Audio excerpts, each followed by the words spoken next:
Antes de começar a falar sobre Tarkovsky, eu gostaria que vocês clicassem no link que deixei aqui na descrição. Quero que vocês conheçam a Sinapse, Escola Virtual de Cinema, meu recente projeto de cursos livres e online sobre cinema. Por enquanto tem 5 cursos lá, entre eles análise cinematográfica, crítica à história do cinema, produção audiovisual, imprensa e cinema e artes plásticas. E o legal é que, além dos trailers de cada curso, eu também disponibilizo uma aula gratuita de cada tema para vocês conhecerem melhor os cursos. Ah, e tem certificado sim. Então, vão lá conhecer a Sinapse. Eu deixei o site e a página do Instagram, que tá bem bonitinha também.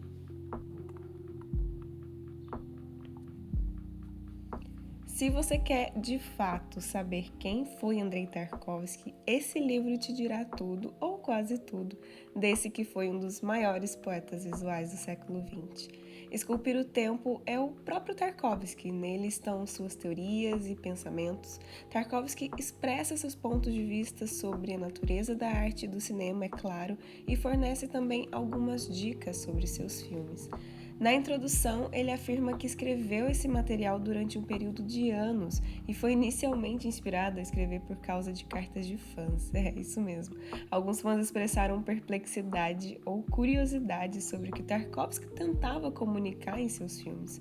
Oprimido pela literatura crítica existente, Tarkovsky embarcou na sua própria tentativa de definir coisas como a arte e o cinema. Tarkovsky traz sua própria realidade e visão de mundo para um filme, criando um prisma através do qual a realidade objetiva é filtrada. Segundo ele, o artista deve depender de sua própria experiência, sentimentos e pensamentos na elaboração de um trabalho cinematográfico.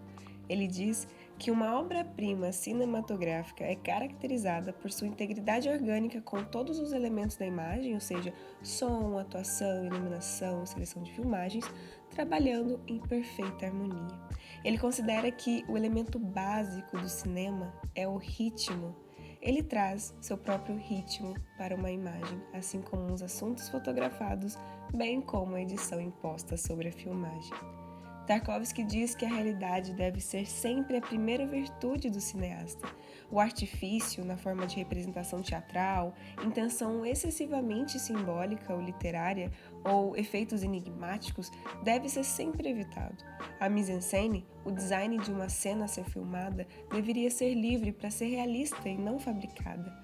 Da mesma forma, a atuação cinematográfica deve buscar a verdade psicológica instantânea e nunca deve tomar emprestada a atuação teatral.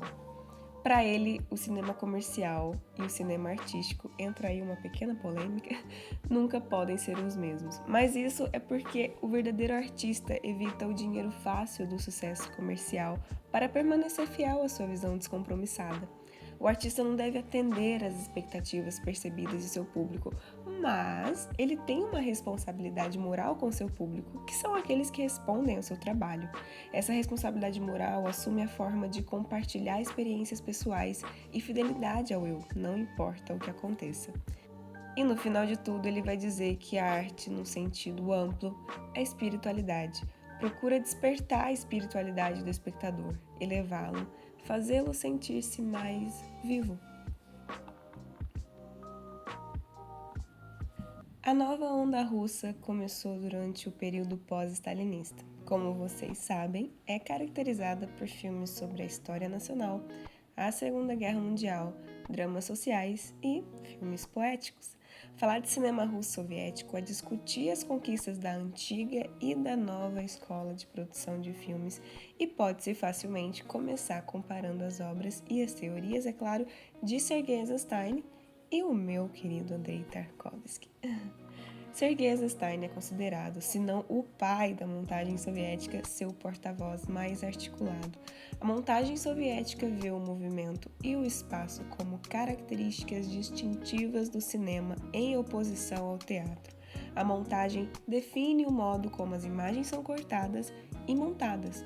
O diretor compõe fragmentos filmados separados em um todo e justapõe esses fragmentos numa estrutura integral para obter um efeito rítmico.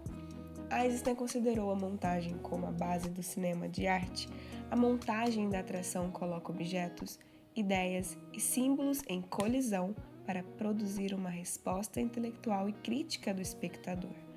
Já Andrei Tarkovsky é o cineasta mais célebre dos anos 60, 70 e 80 até a sua morte em 1986. Ele é o patriarca do filme poético soviético contemporâneo. Tarkovsky se opunha fortemente à montagem e acreditava que a base do cinema de arte, a arte cinematográfica, é o ritmo interno do plano. A ideia de Tarkovsky de esculpir o tempo propõe o cinema como a representação de correntes distintas ou ondas do tempo transmitidas na cena pelo seu ritmo interno. Tarkovsky acreditava que a imagem do filme não era um composto de diferentes tomadas organizadas numa estrutura dentro de uma sequência específica que progredia no tempo. Ele argumentou que se a imagem do filme não é um composto, então o fator dominante do filme deve ser o seu ritmo. O ritmo está no cerne do filme poético, mas a ideia de ritmo de Tarkovsky não é a mesma de Eisenstein. Em vez disso, ele imaginou o ritmo cinematográfico como algum tipo de movimento dentro do quadro e não como uma sequência de cenas no tempo.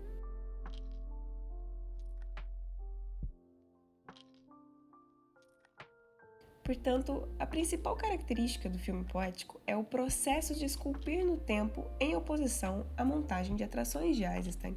Enquanto o processo de edição de Eisenstein é guiado pela justaposição intelectual e conceitual das imagens, a escultura do tempo de Tarkovsky envolve técnicas de edição que permitem a unificação espontânea dos planos como uma estrutura auto-organizadora. Bom, talvez comece a ficar um pouco abstrato agora, mas vamos lá, vamos tentar entender isso aqui. Em vez da interação de conceitos, que é a montagem eisensteiniana, Tarkovsky cria a imagem cinematográfica como uma expressão do mundo. Para Eisenstein, o conceito ditava o corte, mas para Tarkovsky não. Portanto, o tempo dentro do quadro expressa algo significativo e verdadeiro que vai além dos eventos na tela e daquele no quadro. E assim, a percepção direta do tempo é como um ponteiro para o infinito.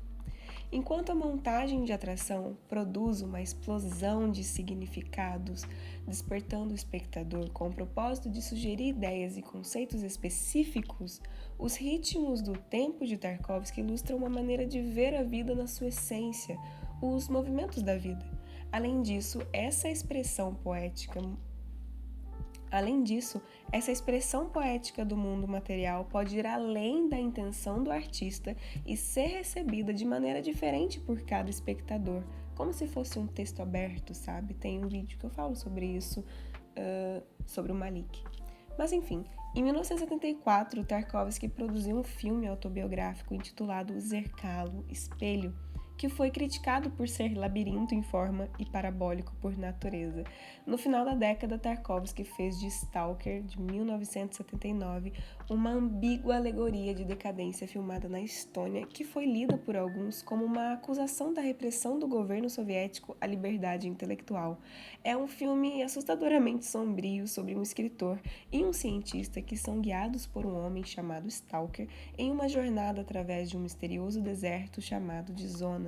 Seu objetivo era viajar para um lugar chamado Quarto, onde todos os desejos podem ser concedidos, mas eles falham na sua busca por falta de força de vontade.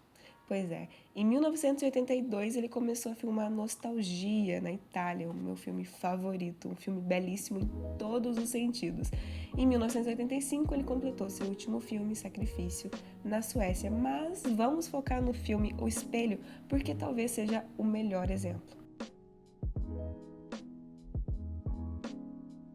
O Espelho é um filme filosoficamente pessoal e autobiográfico, como eu disse, que lida com memória e temporalidade. Duas coisas que sempre andam de mãos dadas em seu livro, inclusive.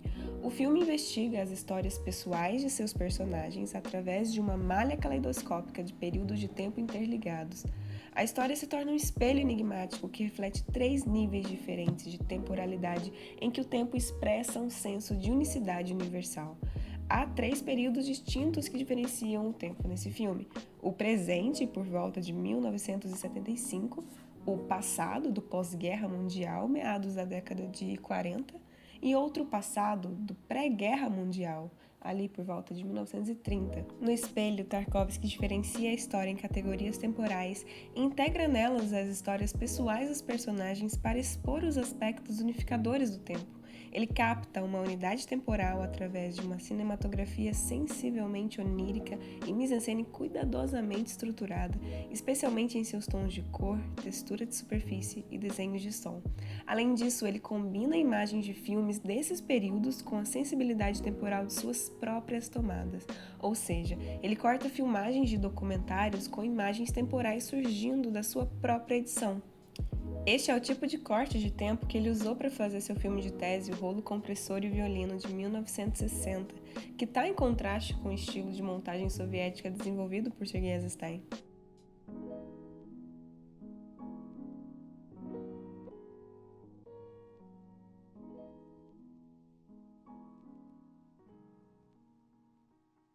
Esses ritmos internos estão relacionados ao fluxo do tempo, a percepção direta do tempo que existe e emana dos planos. E como em qualquer contínuo dinâmico, o fluxo do tempo carrega uma massa ou momento temporal definível por uma chamada pressão do tempo, um conceito hipotético na teoria da montagem de Tarkovsky sobre a escultura do tempo.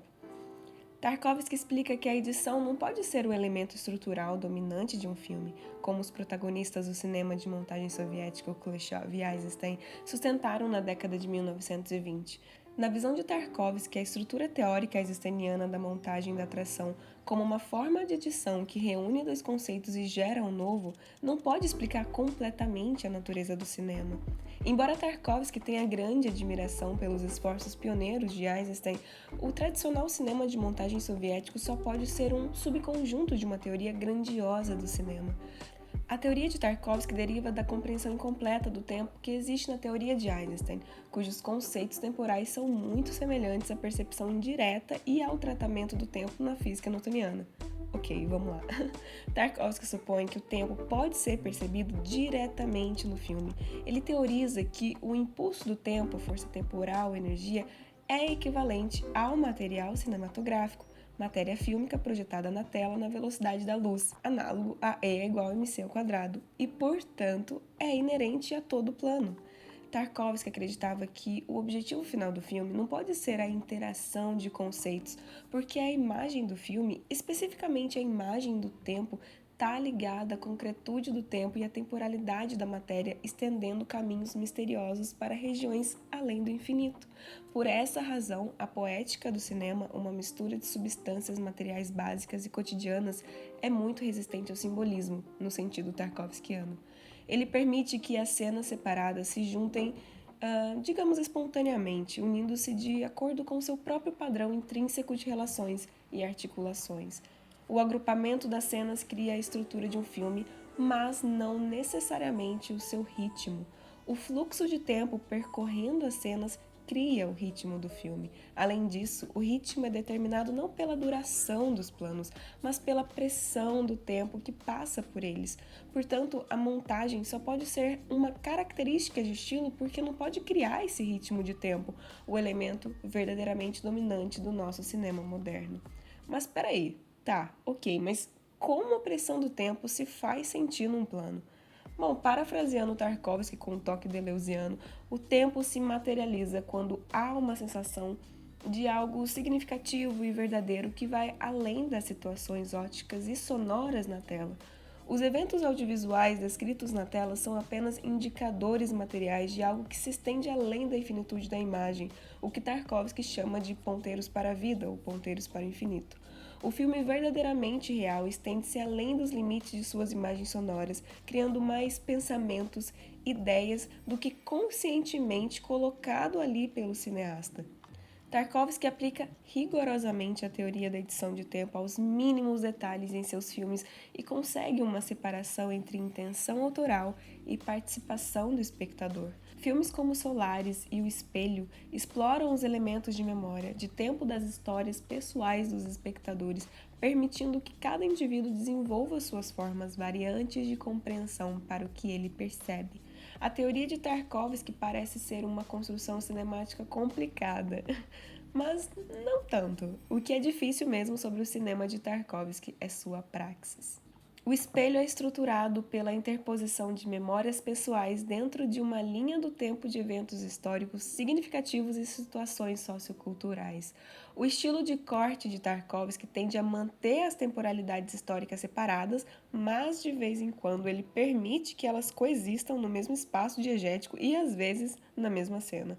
No espelho, o ato de lembrar alterna entre dois mundos, um real e outro virtual, e às vezes a memória existe simultaneamente em ambos os mundos. O escapo da memória se bifurca em situações reais e virtuais que se paralelam dentro de um dilema temporal. O filme é capaz de registrar o tempo externamente com sinais visíveis, reconhecíveis pelos sentidos, então o tempo se torna a base do cinema, como o som é na música, a cor é na pintura, o personagem é no drama. O que é diferente mesmo na edição de Tarkovsky é que ela reúne o tempo impresso nos segmentos do filme. O corte não gera ou recria uma nova qualidade, mas traz, ou melhor, enfatiza uma qualidade já inerente ao quadro.